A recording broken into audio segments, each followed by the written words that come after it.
Sveiks, brīnišķīgais klausītāji raidierakstā, tāpēc, ka traumēts. Šis ir raidieraksts, kurā var uzzināt viegli saprotamu informāciju par to, kā ikdienas dzīvē izskatās un tiek piedzīvotas psiholoģiskas traumatizācijas sekas. Es esmu Vita Kalniņa, psiholoģe un psihoterapijas speciāliste, un arī vairāku grāmatu autore. Es ceru, ka šī informācija mazinās kauna un vainas sajūtas par dažādiem simptomiem un sniegs kaut nelielu atvieglojumu tiem, kas savā dzīvē piedzīvojuši dažādas psiholoģiskas traumas. Atpazīt un saprast ir viena no pirmajiem soļiem dziedināšanās ceļā.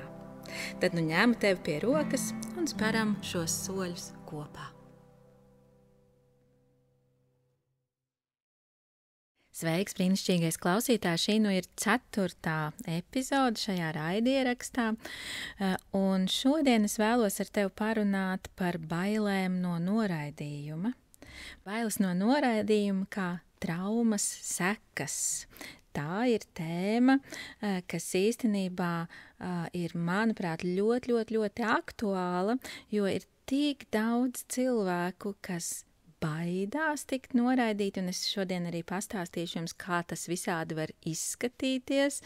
Nebūt ne arī tik viennozīmīgi mēs to atpazīstam un redzam, un ka īstenībā tas ir saistīts ar mūsu agrīnām bērnības traumatiskām pieredzēm, un tikai paskatoties ar iejūtību uz tām un mēģinot nodalīt nost bērnībā piedzīvotās jūtas no tā, kur tad mēs esam šodien un kas ir tā realitāte šodien kā pieaugušajiem cilvēkiem, nodalot šos arī triggerus, atpazīstot, mēs varam kļūt brīvi no bailēm, kas citādāk mūs dzen arī dažādās, teiksim tā, destruktīvās uzvedībās. Tad ķeros klāt, būtībā bailes no noraidījuma, ja bailes no pamešanas, protams, ka parādās mums jau bērnībā. Bērni baidās, ka viņi varētu nebūt gana labi, un tāpēc no viņiem viņu vecāki varētu atteikties, ja viņu aprūpas personas varētu atteikties, un tā ir ar tāda dabiska vajadzība piederēt kādai grupai, patikt arī citiem cilvēkiem, ar kuriem es esmu kopā, saņemt apstiprinājumu no šiem citiem cilvēkiem, ka ar mani viss ir kārtībā, es esmu foršs, normāls, ja, kā mūsdienās saka, un, protams, arī vajadzība, vēlme tikt mīlētam, un lai mani mīl tādu, kāds es esmu, tā ir katra bērna un īstenībā, protams, arī pieaugušā ļoti dziļa vēlme un vajadzība. Vajadzība pasargāt sevi no noraidījuma ir jau balstīta ļoti senā atkal pieredzē. Mums jāskatās atpakaļ vēl uz cilvēkiem pirms mums daudzus simtus un tūkstošus gadu atpakaļ, jo tikai kopienā tolaik bija iespējams izdzīvot, un tāpēc iekļauties šajā kopienā bija dzīvības vai nāves jautājums. Ja kāda kopiena mani noraidīja vai izslēdza, tad īstenībā mana dzīvība bija apdraudēta un noteikti dzīves ilgums arī saīsinājās. Tāpēc cilvēkiem agrāk bija ārkārtīgi nozīmīgi izturēties tā, darīt visas pareizās lietas un nedarīt nepareizās lietas, lai gadījumā neapdraudētu sevi un tādā veidā, ka viņi tiktu noraidīti vai izstumti no tās kopienas, kurai viņi pieder. Šīs bailes kaut kur dziļi mūsos sakņojās joprojām iekšā un arī, protams, ietekmē to, kā mēs jūtamies un kā mēs uzvedamies. Pieaugušie arī var piedzīvot bailes no noraidījuma, līdzīgi kā bērni, bet šīs bailes ļoti bieži jau vairs nav adekvātas, nav vismaz atbilstoša, tā situācija nav atbilstoša tam dziļumam, kādā mēs šīs bailes piedzīvojam, un šīs bailes arī līdz ar to ietekmē dzīvi, neļaujot, piemēram, veselīgi norobežoties no citiem cilvēkiem, tad, kad tas ir nepieciešams. Daudz pieauguši arī nespēja iestāties par sevi, aizstāvēt sevi, viņi noniecina sevi, viņi upurē arī sevi un savu identitāti, lai tikai pielāgotos, lai tikai viņus pieņemtu un neatstumtu. Protams, te mēs varam runāt par to, ka, lai cīnītos ar bailēm no noraidījuma, ļoti izšķirošs ir labs, veselīgs pašvērtējums. Un te es, varu tikai piekrist, tā tas ir. Ja man ir labs pašvērtējums, es varu arī labi apieties ar noraidījumu situācijām. Un tās mani neizsit pārāk no līdzsvaru, un man uzvedība nav pilnībā šo baiļu ietekmēt, ka tikai mani nenoraida. Ja, es varu tiešām būt vairāk uzticīgs sev, saviem dzīves mērķiem un tam, kāds es esmu un kāds es vēlos būt. Bet ir skaidrs, ka cilvēkiem, kas ir piedzīvojuši agrīnas traumatizācijas, tas viss nav tik vienkārši. Šie cilvēki nav ar tik labu pašapziņu, viņiem arī nav tādas spēcīgas uzticēšanās sev, viņiem ir ļoti, ļoti daudz šaubu par savu vērtību, viņiem ir ļoti daudz šaubu par to, vai kāds vispār gribēs būt ar viņiem kopā un vai gribēs būt kopā ar viņiem tad, ja viņi būs patiesi tādi, kādi viņi ir. Tas viss ir dabiski, ja mēs esam bērnībā piedzīvojuši tā saucamo attīstības vai piesaistes traumu. Par to tiešām arī vēl būs atsevišķa epizode daudz sīkāk, bet šobrīd jau arī mazliet ieskicēšu. Ko tas nozīmē? Tātad, ja mēs iztēlojamies mazs bērns, pilnībā atkarīgs no savām tā saucamajām piesaistes personām, parasti piesaistes personas ir viņu vecāki, mamma, tētis, reizēm arī varbūt kādi citi cilvēki, kas rūpējas par šo bērnu, vecvecāki vai audžu vecāki. Ļoti, ļoti atkarīgi mēs esam no tā, kā šīs piesaistes personas pret mums izturas. Un izturas arī tad, kad, piemēram, mēs kā bērni piedzīvojam augstu stresu, kā viņi tad rīkojas, vai viņi palīdz mums šo stresu regulēt, mazināt, vai viņi palīdz mums saprast, kas ir šī neapmierinātā vajadzība un kā mēs varētu tomēr šo vajadzību apmierināt, vai arī gluži otrādi šie cilvēki vairo mums stresu, nevis mazina, caur to, ka viņi mūs kritizē par to, ka mēs varbūt nejūtamies tik droši, vai ka mums vispār kaut ko vajag, ka viņi mūs pamat tajās situācijās, piemēram, arī aizsūtot prom, aizej uz savu istabu nomierinies, lai gan īstenībā man būtu nepieciešama palīdzība, lai es vispār varētu nomierināties. Viņi droši vien arī tā rezultātā, ka paši iespējams netiek galā īsti ar savu dzīvi un savām emocijām, ir iespējams noraidoši, arī ignorē mani kā bērnu, vai pat izturās kaut kādās situācijās vardarbīgi, gan fiziski, gan emocionāli. Protams, ir arī daži gadījumi, ka pat seksuāli vardarbīgi. Ne tikai šis, kā šie cilvēki izturās pret mums, bet arī, protams, apstākļi reizēm ļoti, ļoti to kopā arī veido. Piemēram, ja ģimenē ir ļoti daudz strīdu, konfliktu, ja ģimenē ir atkarības, ja ir kādas smagas slimības kādam no ģimenes locekļiem, arī šis apgrūtina to, ka bērns varētu justies droši. Un bērnam, bērns spēja visu uztvert tikai tādā melnbaltā kategorijā. Ja? Viņam viss ir vai nu drošība, vai nu absolūta nedrošība un bailes. Ja? Vai nu es esmu paēdis, vai nu es esmu badā. Tātad ir tikai balts un melns. Tas ir tas, kā jūtās bērni, diemžēl, reizēm arī daži pieaugušie, ja viņi iekrīt šajā, tā saucamajā iekšējā bērna daļā, kur ir tik ļoti sāpināta. Ja bērnam nākas piedzīvot izmisumu, viņš jūtas vientuļš, pamests ar savām jūtām, savām neapmierinātajām vajadzībām, neviens viņu nepasargā tur, kur vajadzētu viņu pasargāt, nav neviena, ar ko viņš justu tādas tuvas attiecības, kurās varētu arī saņemt kādas rūpes un drošību. Viņš nejūtas pietiekami aprūpēts.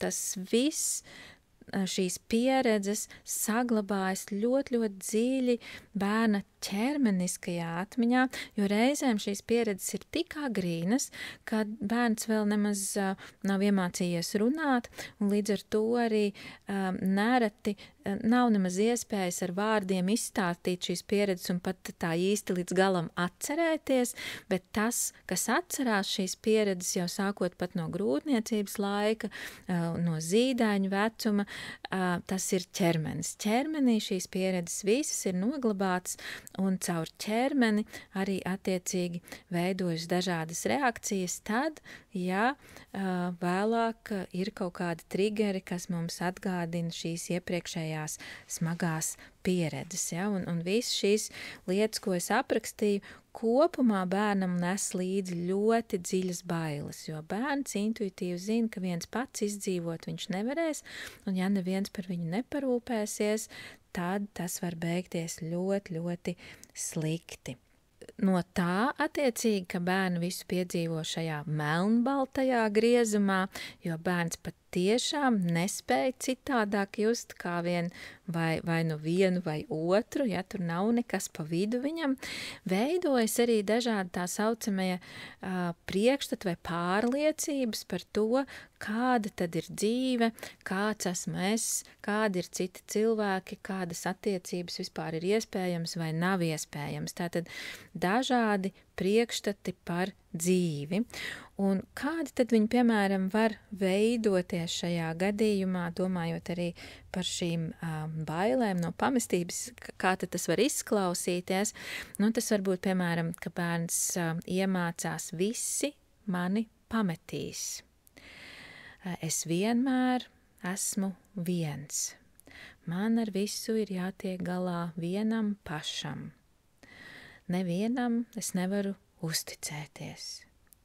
Cilvēki no manis izvairās, cilvēki mani noraida, cilvēki mani nesaprot. Neviens negrib un negribēs būt ar mani kopā. Nekad es nesaņemšu to mīlestību, kāda man ir vajadzīga vai pēc kādas es ilgojos. Neviens par mani nekad nerūpēsies. Neviens mani nemīl un arī nemīlēs. Un es ticu, ka dzirdot šos teikumus, daži no jums iespējams jau kaut kā saraujās un jau noreaģē un triggerējās uz šiem teikumiem, ka kaut kas tur ir atpazīstams. Man ļoti žēl, ja ir sāpīgi viņus dzirdēt un jūs atpazīstat, ka tie ir arī jūsu dzīvē.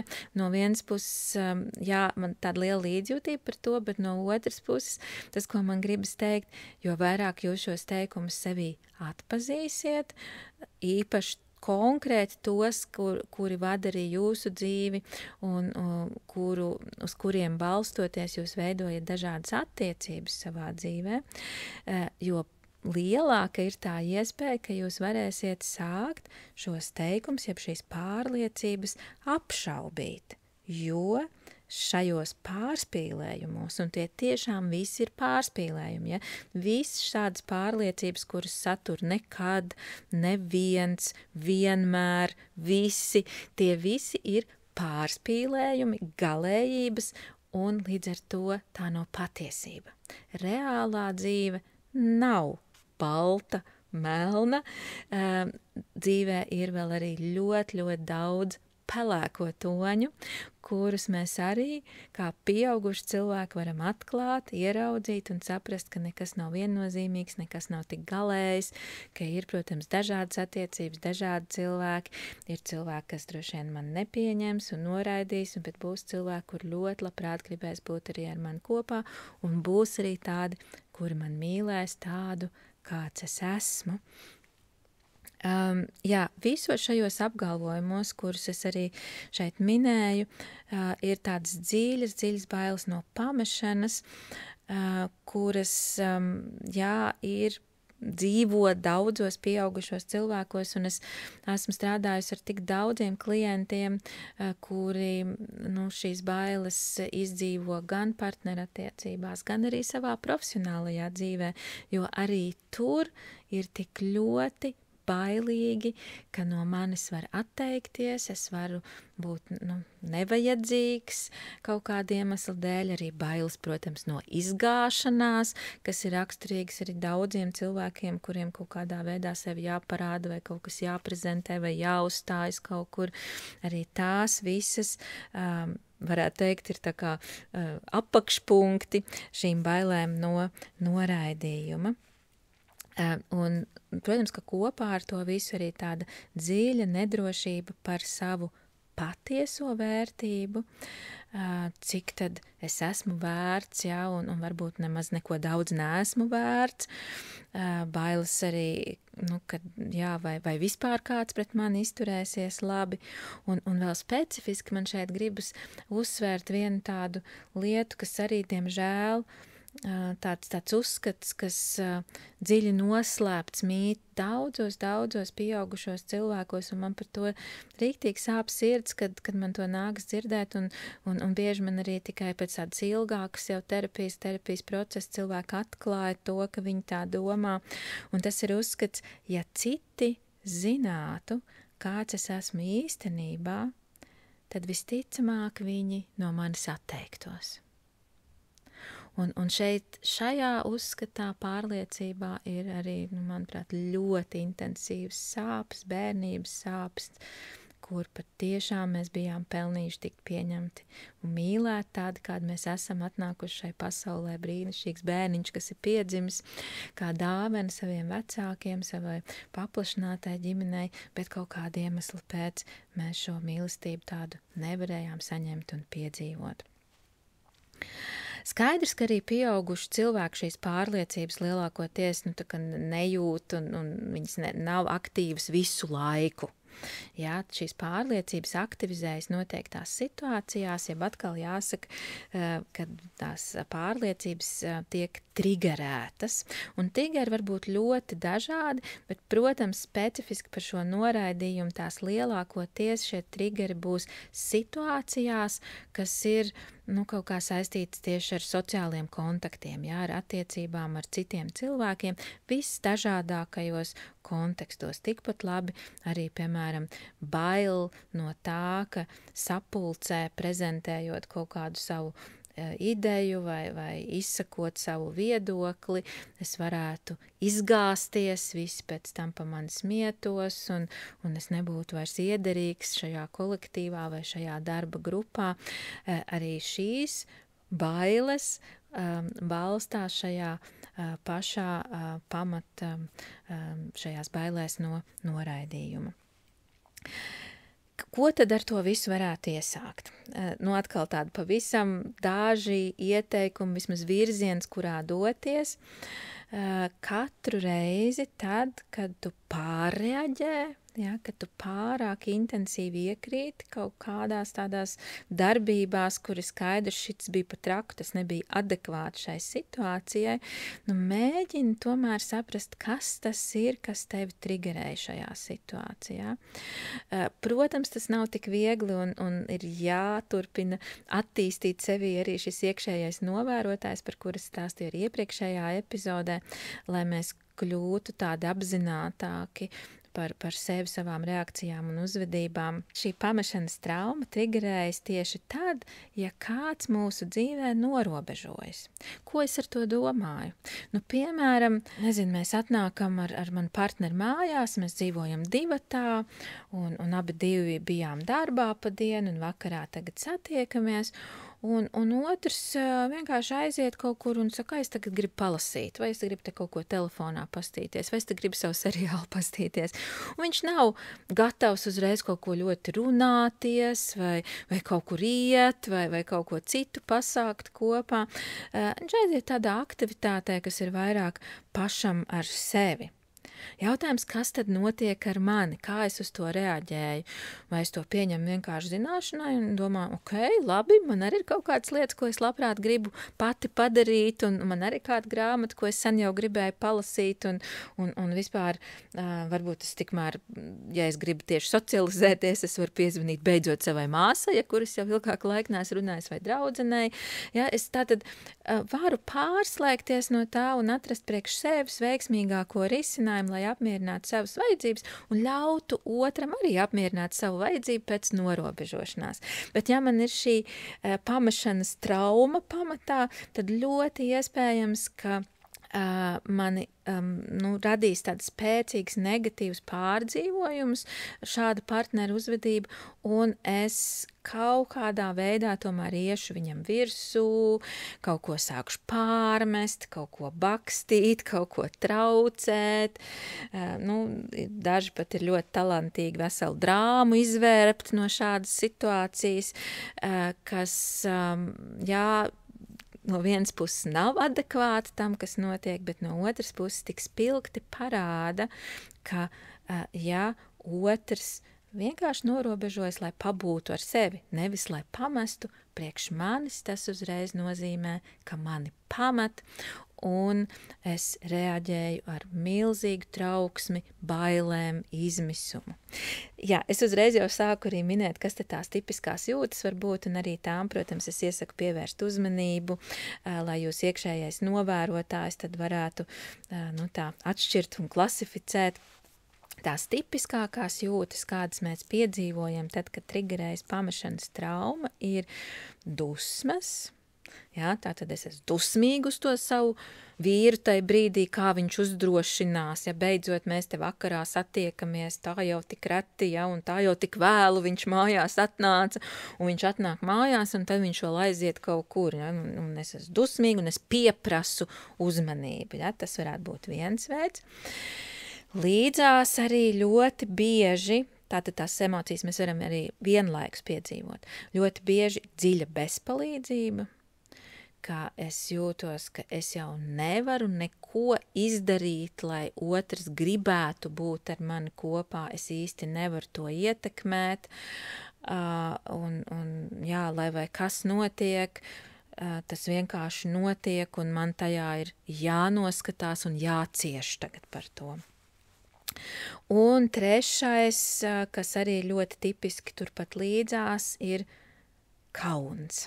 Ja, kauns vispār ļoti sarežģīta emocija, un kauns šajā gadījumā par šīm ilgām būt ar to otru tik ļoti kopā, par šo vajadzību, par šo izmisīgo vēlmi, ka tik ļoti man to tagad vajag, un ka es nevaru paciesties, un ka es nevaru atrast varbūt kaut ko citu foršu piepildošu, ko darīt, ja, arī tas tur ir līdzās.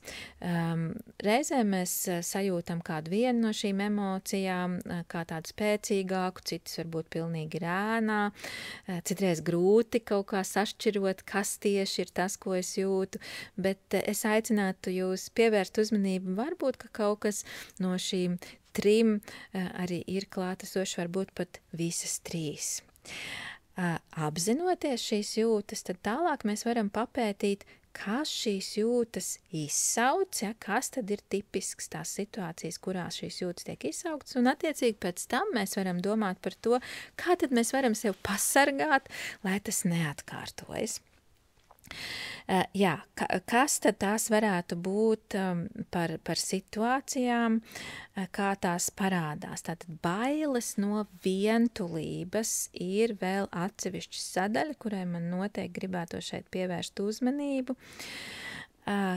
Un vientulība tādā aspektā, ka ja mani pametīs, es palikšu viens vai viena, un nekad vairs neviens cits ar mani negribēs būt kopā, un tad tā vientulība būs tik neizturama un tik biedējoša un tik šausmīga, es nevarēšu vienkārši tajā būt, un lai šitas nenotiek, lai es nepiedzīvoju šīs vientulības briesmas, es protams, ka attīstu atkal kaut kādas tā saucamās coping stratēģijas, ja, jeb stratēģijas, kā tad tikt ar to galā, kā pielāgoties, lai man tas nebūtu jāpiedzīvo, un reizēm patiešām par katru cenu, lai tikai ne to piedzīvot.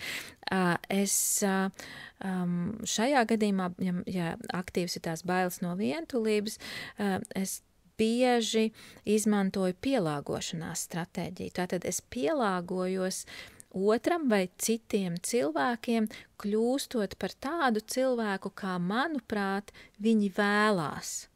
Es mēģinu uzspēlēt, piespēlēt, izdarīt visādas lietas, kas ir, manuprāt, nepieciešams un vajadzīgs, lai es turpinātu būt kopā ar šo cilvēku vai cilvēkiem. Reizēm, diemžēl, tas pat ir tik intensīvi atsevišķiem cilvēkiem, ka viņi pilnībā sāk atteikties pat no savas identitātes, no savām vajadzībām. Ja šis arī, piemēram, ļoti, ļoti raksturīgi ģimenēs vecākiem, īpaši mammām, ka viņas pilnībā atsakās no savām vajadzībām, lai tikai visi citi būtu apmierināti ģimenēm, visiem citiem viss būtu labi, jo ir bail, ka šī ģimene citādā kaut kā varētu izjukt vai notikt kaut kas šausmīgs.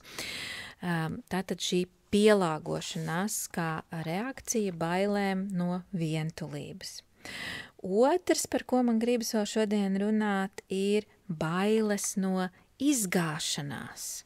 Bailes, ka es neperformēšu tā, kā es pats no sevis to gaidu un kā citi no manis gaida. Tāda uzmācīga vēlme līdz ar to būt perfektam, teiksim tā, jā, arī tāda perfekcionisma vēlme un tendence, jo tikai tad, kad es visu izdarīšu perfekti, tad es samazināšu iespēju izgāzties un piedzīvot to kaunu par šo izgāšanos, to es kategoriski negribu, man bail to piedzīvot, ja, jo tad arī mani var atstumt, un tāpēc es daru visu iespējamo un pat arī neiespējamo, mēģinot visādus riskus apdomāt, lai tikai šo novērstu.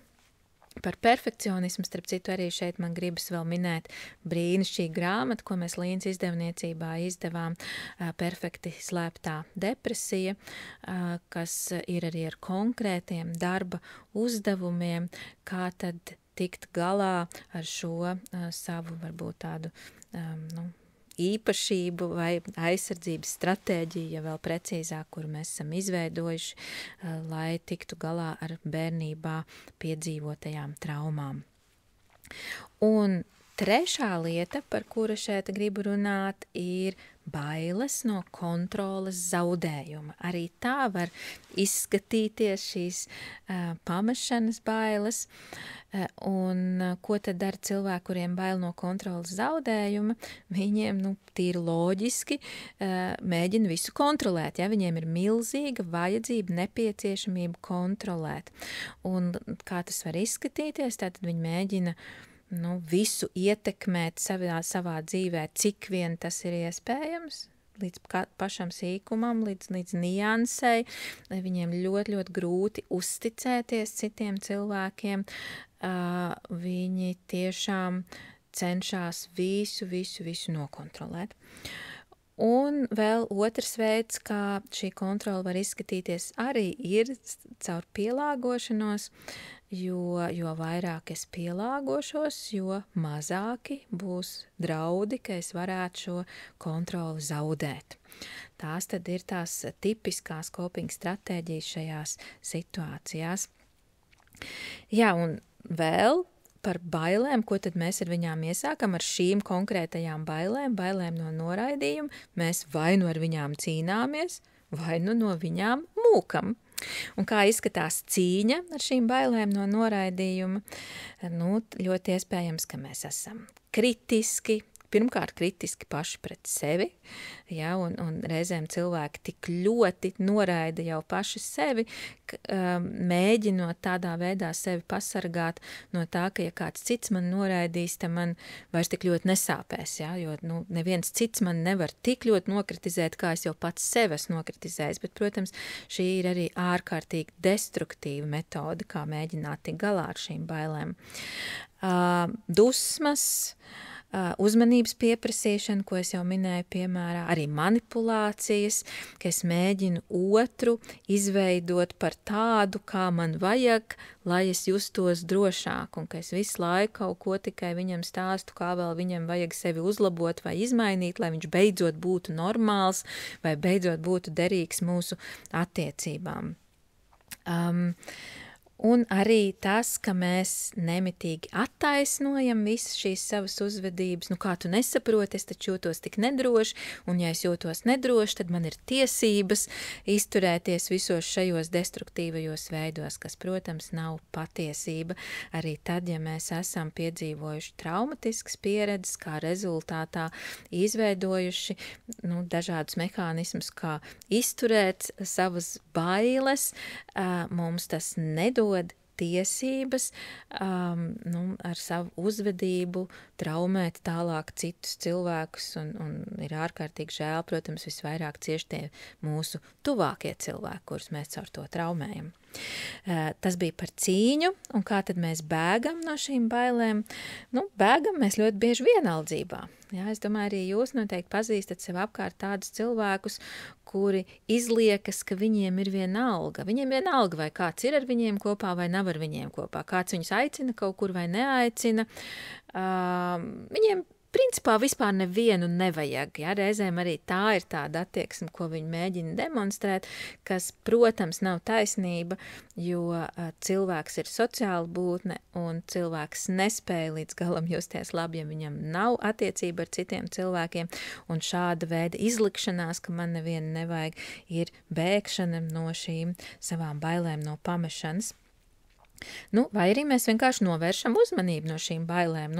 Klasiski veidi, kā novērst uzmanību, visu laiku būt aizņemtam ar kaut ko citu, un es, piemēram, strādāju tik daudz, ka man jau nemaz nav laika attiecībām, vai ne? Līdz ar to ne man ir laika viņas izveidot, ne man ir laiks arī baidīties par to, ka tam man kāds var pamest. Es vienkārši, man nav laika vispār nekam citam.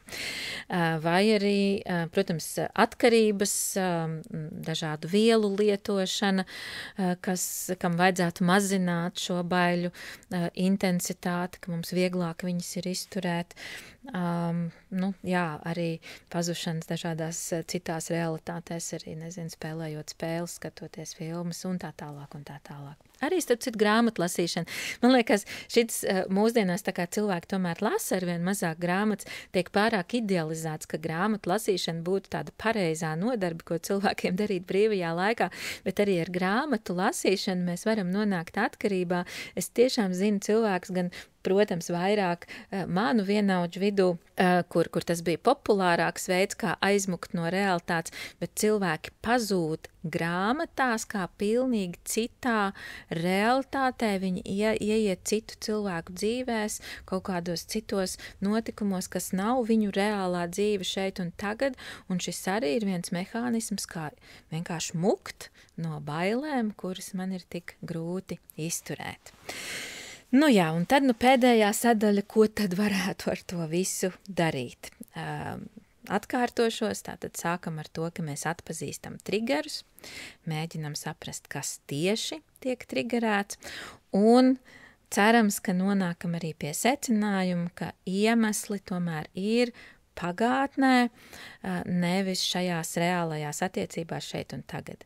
Tā, ja runa ir par partnerattiecībām, protams, arī citām attiecībām, bet partnerattiecībās, man liekas, tur ir daudz intensīvāks arī sāpes saistītas tad ar to neizdošanos, nekā varbūt tas ir kaut kādās citās attiecībās. Problēma ir tajā, ja abiem diviem partneriem, katram ir sava bagāža, bieži vien viņas ir arī kaut kādā veidā līdzīgas, kaut kādā veidā atšķirīgas, bet šīs traumatiskās pieredzes, savienojoties šiem diviem cilvēkiem, neapzināti saslēdzas kopā tā, ka viņi var turpināt uzturēt viens otra bailes un viens otra traumatizācijas, jo mēs neapzināti meklējam savā dzīvē, protams, tos cilvēkus, ar kuriem mēs varam justies visdrošāk, un lai cik tas nebūtu paradoxāli, pat tad, ja šis cilvēks manī trigerē nepatīkamas izjūtas, ja šīs nepatīkamās izjūtas man ir ļoti, ļoti pazīstamas manā dzīvē daudz gadu garumā,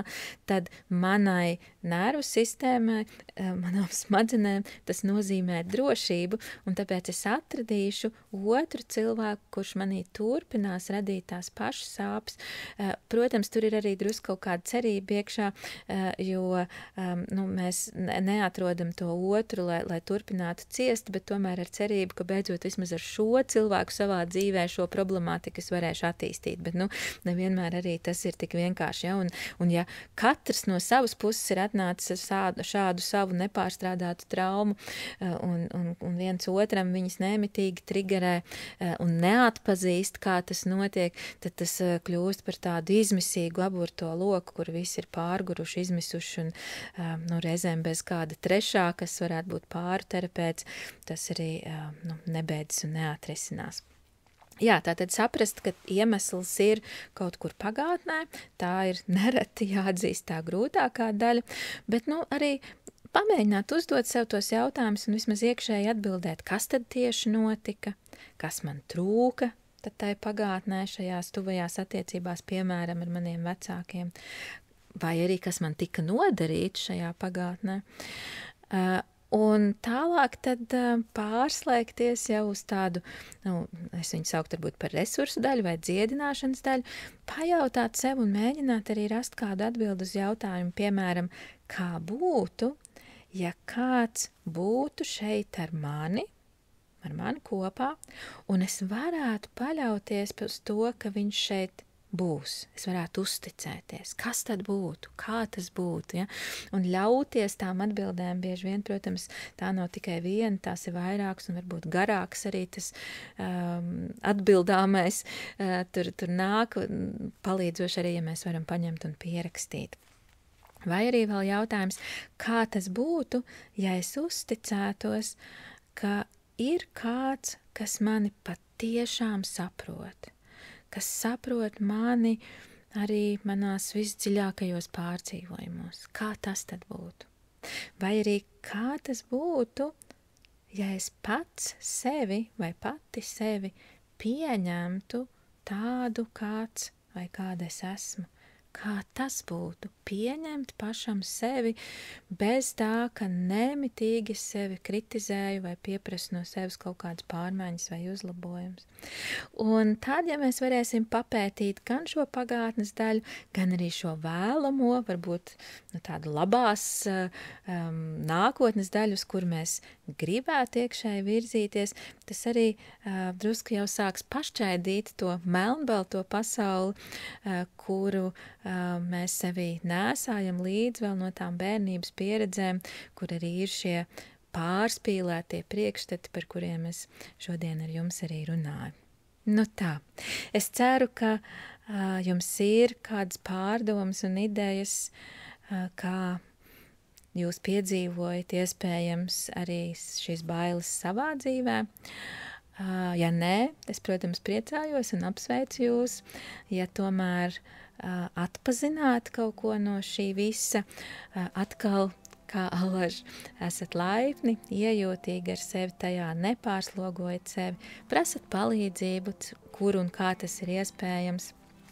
Un, vienkārši arī mēģinat pašķaidīt visas melnbaltās lietas, noticot tam, ka dzīvē nav tikai melns un balts, bet ir bezgalīgi daudz visdažādāko toņu pelēkais. Lai jums izdodas un tiekamies atkal nākamajā reizē.